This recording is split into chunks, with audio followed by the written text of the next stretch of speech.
Assalamualaikum warahmatullahi wabarakatuh. Saya dari kelompok 7 izin mempresentasikan hasil diskusi kelompok saya, yakni yang berjudul komponen-komponen pembelajaran bahasa Indonesia SD atau MI dalam kurikulum 2013. Sebelum itu, perkenalkan saya mengenalkan anggota kelompok saya, yakni Mila Khairunisa dengan nomor NIM 1262052111049. Saya sendiri Naura Salsabila dengan nomor NIM 1262052112116. Kemudian Lana Khairani Putri dengan nomor NIM 1262052132206. Ada Muhammad Asfarul Ghafilin dengan nomor NIM 1262052121112. Dan kemudian Galuh Miftahur Rohmah dengan nomor NIM 1262052132203.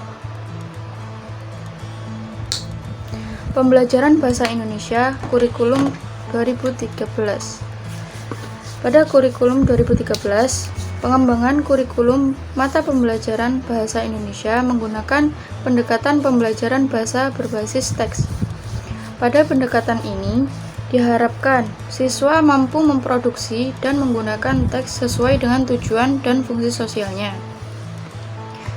Bahasa Indonesia diajarkan bukan sekedar sebagai pengetahuan bahasa, melainkan sebagai teks yang mengemban fungsi untuk menjadi sumber aktualisasi diri penggunaannya pada konteks sosial budaya akademis. Teks adalah satuan bahasa yang mengandung makna, pikiran, dan gagasan yang lengkap secara kontekstual.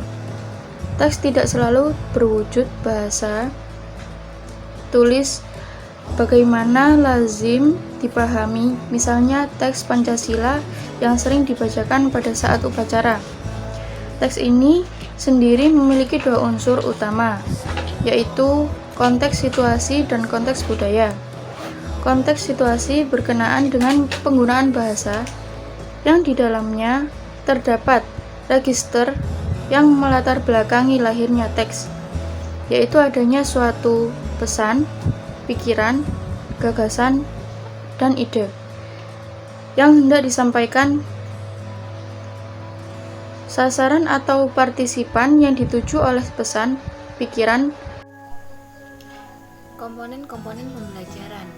Kurikulum memiliki 5 komponen utama, yaitu tujuan, materi, strategi pembelajaran, organisasi kurikulum, dan evaluasi.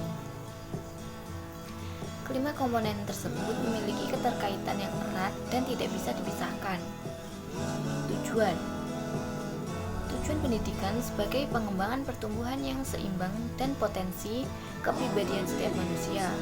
Tujuan pendidikan anak yakni agar terbentuk akhlak dan jiwa yang baik, menambah rasa kepercayaan, terbiasa berkata sopan, dan bersiap pada kehidupan yang suci. Materi bahasa Indonesia dalam kurikulum 2013 kira-kiranya masih perlu banyak dibenahi. Materi tentang jenis-jenis teks masih kabur dan tumpang tindih. Hal ini akan berdampak pada pembelajaran di kelas. Buku teks disediakan pemerintah dirasa cukup membantu. Namun, bila konsep tentang teks yang tertulis di dalamnya tidak tepat, guru harus berani bersikap bijak agar peserta didik tidak dibuat bingung. Dengan demikian, tujuan pembelajaran dapat dicapai. Strategi pembelajaran yakni menggambarkan cara pembelajaran, cara pemberian nilai, cara dalam melaksanakan pembimbingan atau penyuluhan, dan bagaimana cara mengatur kegiatan sekolah secara keseluruhan. Dalam pembelajaran K13 ada beberapa prinsip yang harus diperhatikan bersama oleh para guru dalam melaksanakan pembelajaran, di antaranya 1. Berpusat pada peserta didik. 2. Membangun kreativitas anak.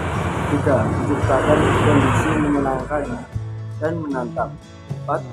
Bermuatan nilai, etika, estetika, logika, dan kinestika.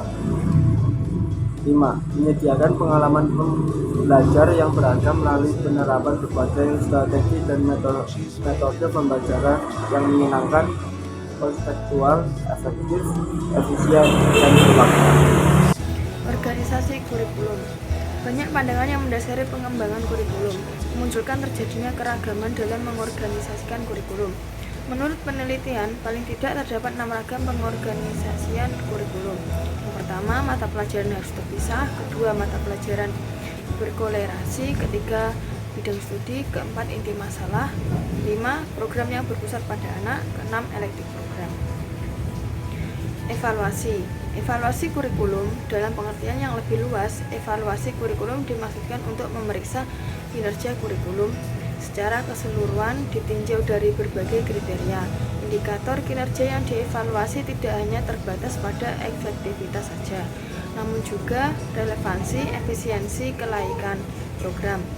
Luas atau tidaknya suatu program evaluasi kurikulum sebenarnya ditentukan oleh tujuan diadakannya evaluasi kurikulum. Baik, saya akan membacakan kesimpulan dari presentasi kelompok kami. Melalui pembelajaran bahasa Indonesia berbasis teks dalam kurikulum 2013, siswa diharapkan mampu memproduksi dan menggunakan teks sesuai dengan tujuan dan fungsi sosialnya. Bahasa Indonesia diajarkan bukan sekadar sebagai pengetahuan bahasa, melainkan sebagai teks yang berfungsi untuk menjadi sumber aktualisasi diri penggunanya pada konteks sosial budaya akademis. Teks dipandang sebagai satuan budaya yang bermakna secara kontekstual. Terima kasih. Sekian dari kelompok kami, kurang lebihnya mohon maaf. Wassalamualaikum warahmatullahi wabarakatuh.